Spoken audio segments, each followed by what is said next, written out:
A continuación les muestro el sistema de evaluación que vamos a utilizar durante todo este proceso.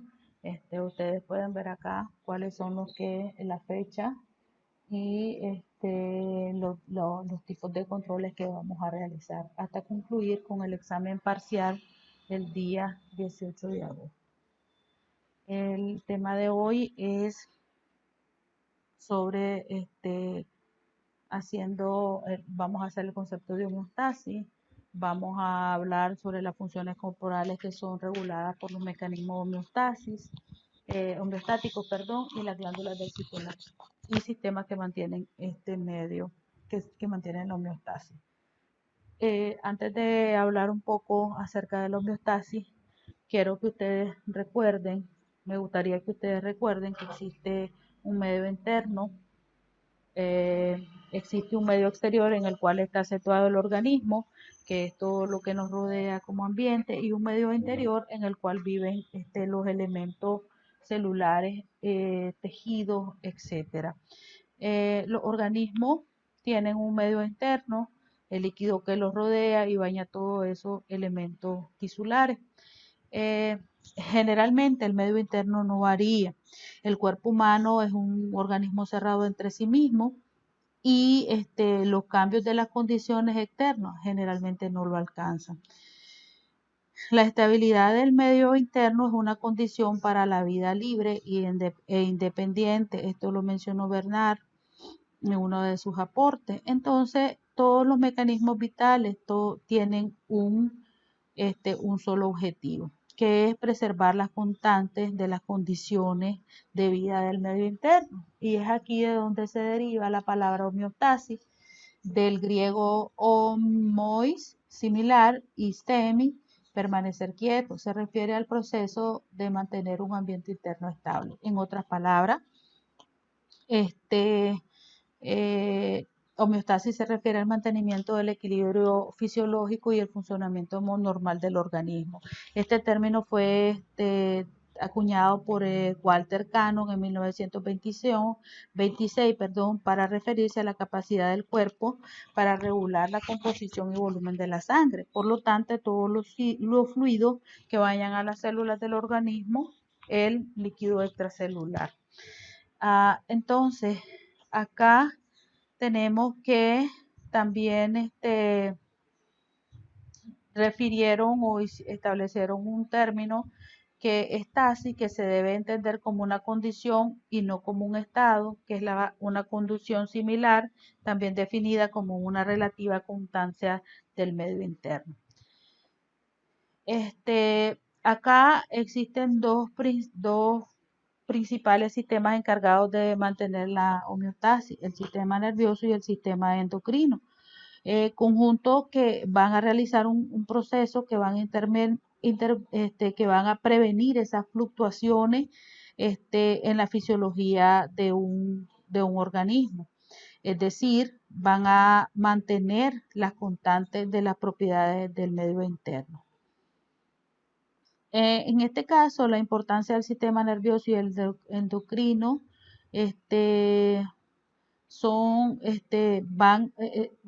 lo que van a hacer, ¿verdad? La importancia gira en el mantenimiento de los mecanismos de regulación. Acá ustedes vamos a observar que en este caso cada uno de estos dos sistemas tienen sus propias diferencias, como lo pueden observar acá.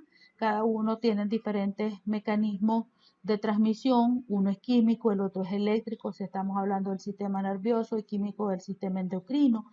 Y por sus características, el sistema endocrino, pues la rapidez y la duración con que van a producir los efectos, pues pueden ser variables, unos en segundos y minutos, y los otros pues en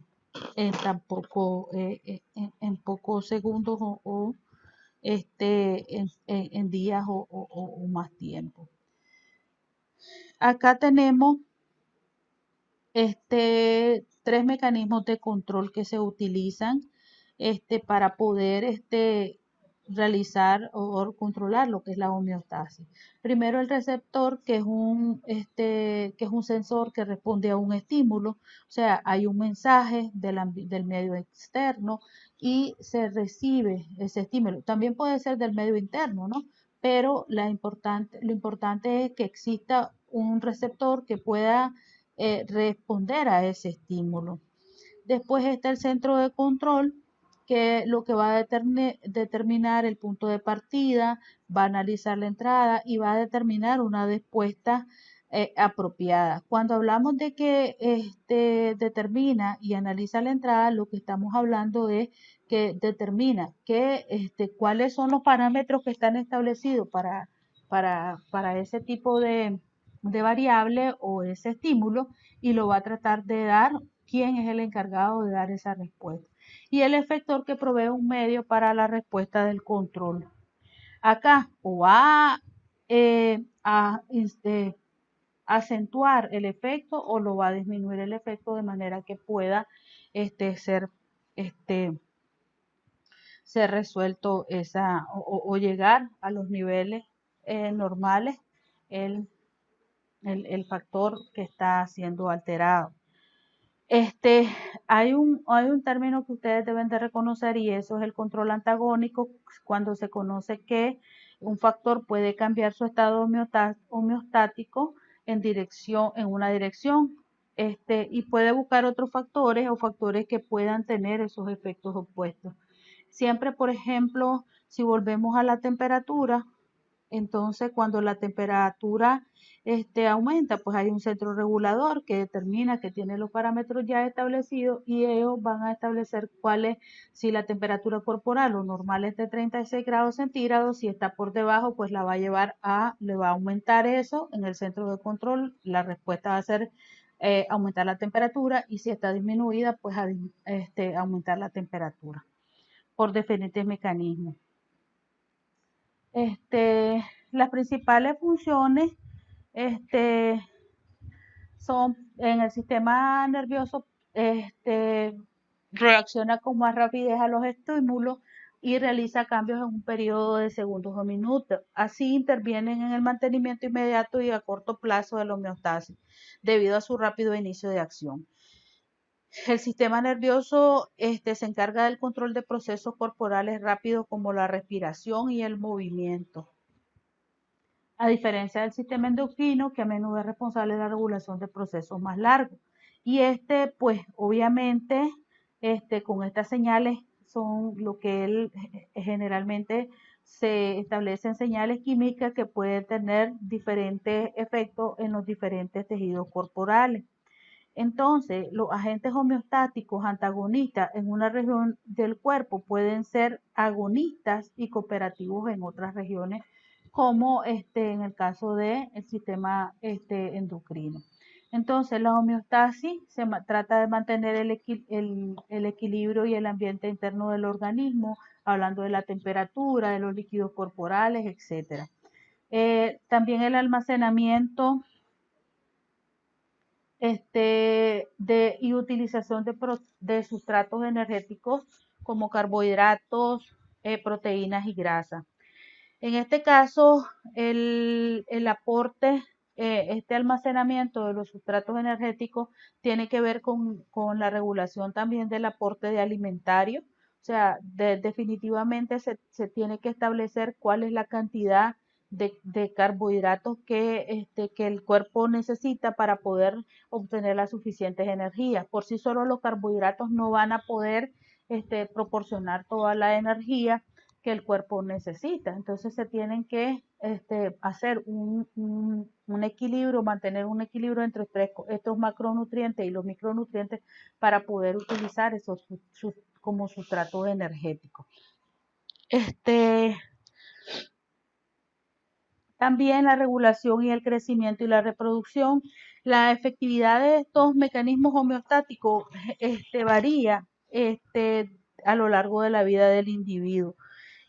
Por ejemplo, en el caso de la hormona del crecimiento, por ejemplo, esto va variando se ven aumentadas en las primeras etapas del crecimiento entre los 10 hasta los 20 años y va disminuyendo la producción de la hormona de crecimiento con la medida que va pasando los años. Y esto es regulado pues por la homeostasis.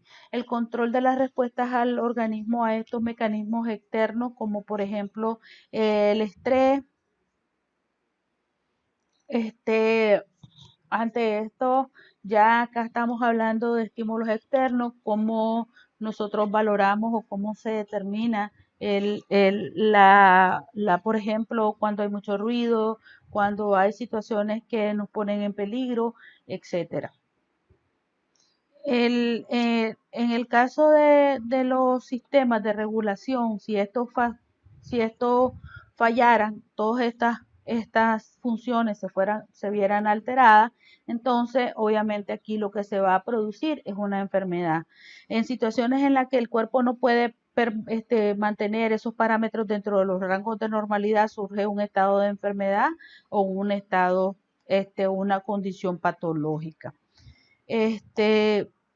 Tenemos también que reconocer que hay mecanismos para mecanismos de regulación de la, de la homeostasis. Estos mecanismos son la retroalimentación, que es un mecanismo obviamente predominante para el control homeostático.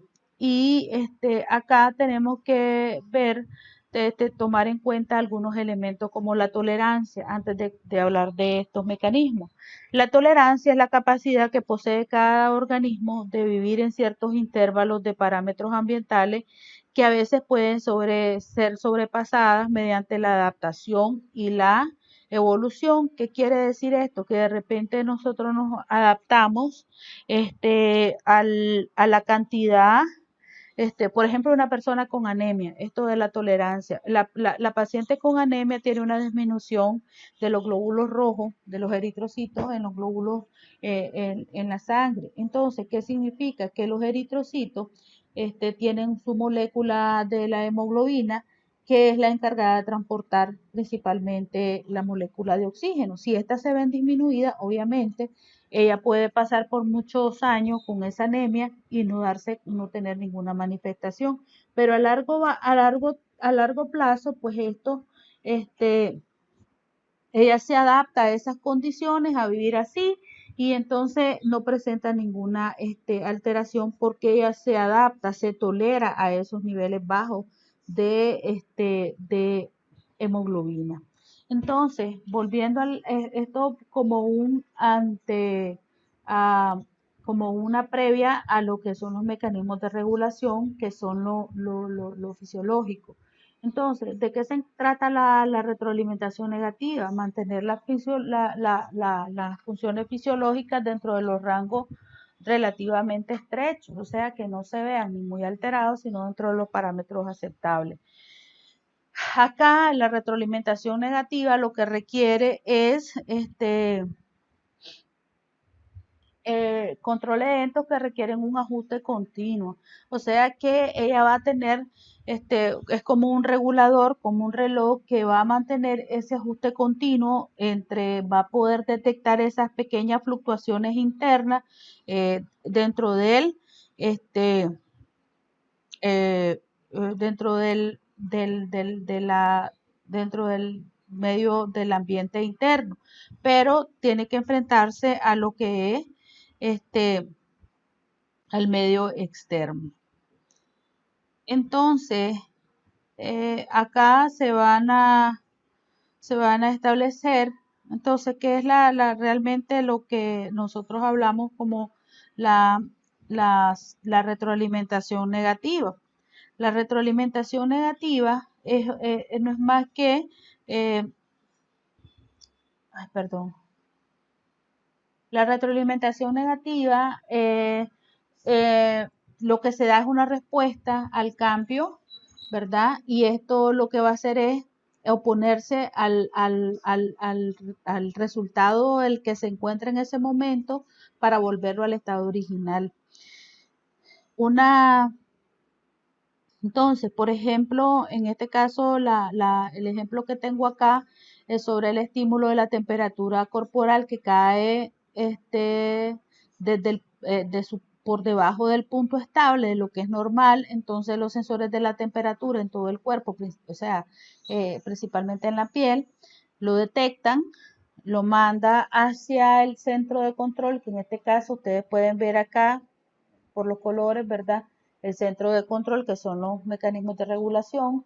Entonces va al hipotálamo. Entonces el hipotálamo lo que va a hacer es aumentar la temperatura. Lo que va a tratar de mandar a decirle al músculo esquelético, que es otro efector, son los centros efectores. ¿Para qué? Para que él mande el músculo esquelético. Lo que va a hacer como respuesta es temblar, titiritar, que nosotros llamamos, para poder aumentar la temperatura.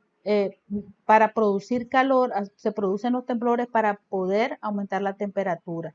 Esto se hace a través de la producción de calor metabólico. Entonces, con esto lo que se hace es aumentar la temperatura corporal hasta llevarlo hasta su punto estable. Entonces, como ustedes pueden ver acá, está el sensor, el centro de control, el efector, la respuesta y la contrarrespuesta. Llegó a su normalidad, entonces ahí se establece el punto estable. Eso en cuanto a la retroalimentación negativa. La retroalimentación positiva es todo lo contrario.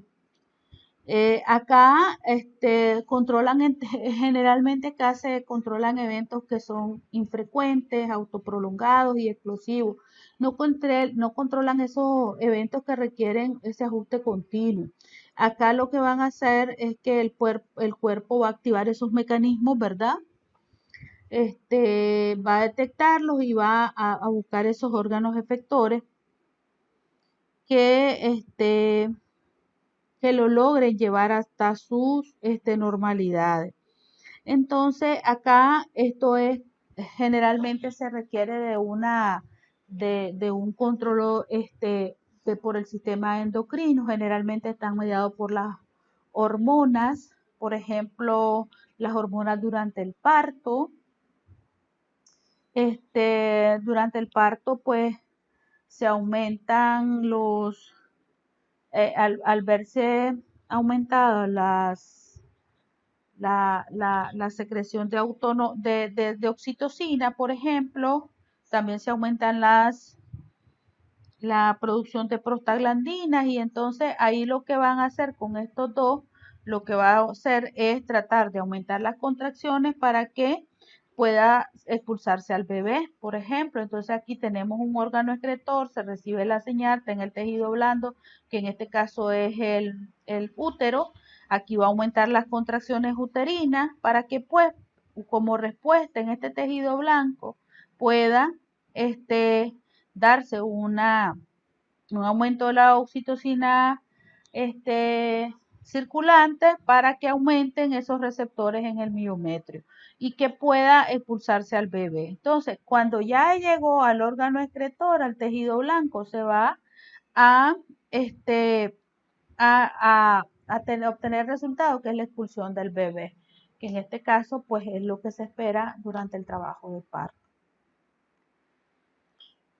Aquí tenemos también, bueno, dijimos que habían algunos órganos, algunos mediadores de reguladores homeostáticos, por ejemplo, lo que es la regulación de los líquidos corporales. Acá tenemos, en el caso del agua y las sales, por ejemplo, si se disminuyera la ingesta de agua, entonces, ¿qué es lo que va a pasar? Entonces, se trata de regular o mandar a que esto se normalice el agua. Entonces, acá primero lo que ocurre es que si disminuye si hay un déficit de agua, lo que pasa, se disminuye la cantidad se determina la osmolaridad sérica y después se libera la hormona antidiurética, y lo que hace es aumentar la hormona antidiurética para disminuir la excreción del agua por el riñón para que pueda esta regularse. Esto quiere decir de una forma general rápida que estos mecanismos también son controladores de la homeostasis. Todos estos son variables controladoras de la homeostasis tal como lo dijimos al inicio. Estos se tienen que mantener en equilibrio para que la célula viva. Acá, si estos se vieran alterados, tal como aquí está en rojo, van a intervenir mecanismos homeostáticos para que pueda regularse. Dentro de estos mecanismos ya sabemos que existen tres. Acá, por ejemplo, en la regulación del agua y las sales, y casi la mayoría se utiliza el sistema excretor como un mecanismo de regulación homeostático y el sistema endocrino y el sistema nervioso como nosotros lo vimos anteriormente. Entonces, en conclusión, tenemos que la homeostasis es el mantenimiento del equilibrio interno, lo que se va a encargar es de la regulación de la glucosa o la glicemia, electrolitos, temperatura y contenido hídrico. Tiene dos mecanismos de control que son neuroendocrinos. El neuroendocrino, la regulación hormonal y la regulación nerviosa. Acá tenemos en la regulación hormonal que se da por dos mecanismos, retroalimentación negativa y retroalimentación positiva. En la regulación nerviosa nosotros tenemos algunos